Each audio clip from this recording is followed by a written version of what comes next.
साल भर में कुल 24 एकादशी के व्रत पड़ते हैं।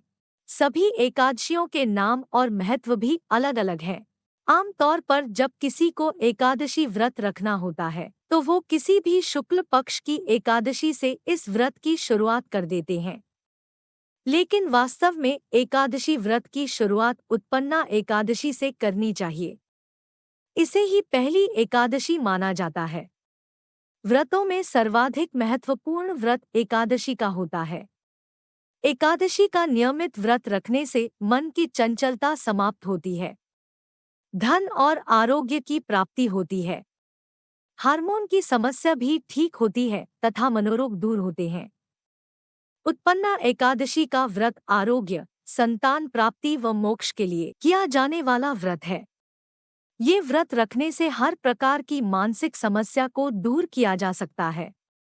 ऐसी मान्यता है कि उत्पन्ना एकादशी का व्रत रखने से मनुष्यों के पिछले जन्म के पाप भी नष्ट हो जाते हैं। आइए आपको इसका महत्व, पूजन विधि और मुहूर्त के बारे में बताते हैं। उत्पन्ना एकादशी का व्रत मार्गशीर्ष माह की कृष्ण पक्ष की एकादशी को रखा जाता है। उत्पन्ना एकादशी व्रत के नियम। उत्पन्ना एकादशी का व्रत दो तरह से रखा जाता है। ये व्रत निर्जला और फलाहारी या जलीय ही रखा जाता है। निर्जल व्रत को स्वस्थ व्यक्ति को ही रखना चाहिए।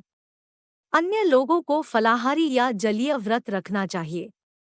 इस व्रत में दशमी को रात में भोजन नहीं करना चाहिए। एकादशी को सुबह श्री कृष्ण की पूजा की जाती है।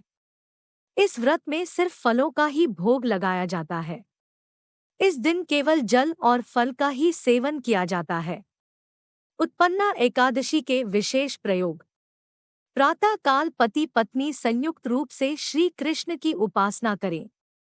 उन्हें पीले फल, पीले फूल, तुलसी दल। इसके बाद संतान गोपाल मंत्र का जाप करें। मंत्र होगा: क्ली देवकीसुत गोविंद वासुदेव जगतपते देहि में तन्यं कृष्ण त्वामहं शरणं गता। पति पत्नी एक साथ फल और पंचामृत ग्रहण करें। उत्पन्ना एकादशी की पौराणिक कथा। सतयुग में एक बार मुरु नामक राक्षस ने देवताओं पर विजय प्राप्त कर देवताओं के राजा इंद्र को बंधक बना लिया। तब सभी देवता गण भगवान भोलेनाथ की शरण में पहुंच गए। सदाशिव भोलेनाथ ने देवताओं को श्री हरि विष्णु जी के पास जाने की सलाह दी। उसके बाद समस्त देवता गण श्री हरि विष्णु जी के पास जाकर अपनी सारी व्यथा सुनाई। ये सब सुनने के बाद श्रीहरि विष्णु जी ने सभी राक्षसों को तो परास्त कर दिया, परंतु दैत्य राजा मुरु वहां से भाग निकला। श्रीहरि विष्णु ने दैत्य मुरु को भागता देख उसे जाने दिया तथा स्वयं बद्रीनाथ आश्रम की गुफा में विश्राम करने लगे। उसके कुछ दिनों के बाद दैत्य मुरु भगवान विष्णु जी को मारने के उद्देश्य से वहां पहुंच गया। तब श्री हरि विष्णु जी के शरीर से एक स्त्री की उत्पत्ति हुई।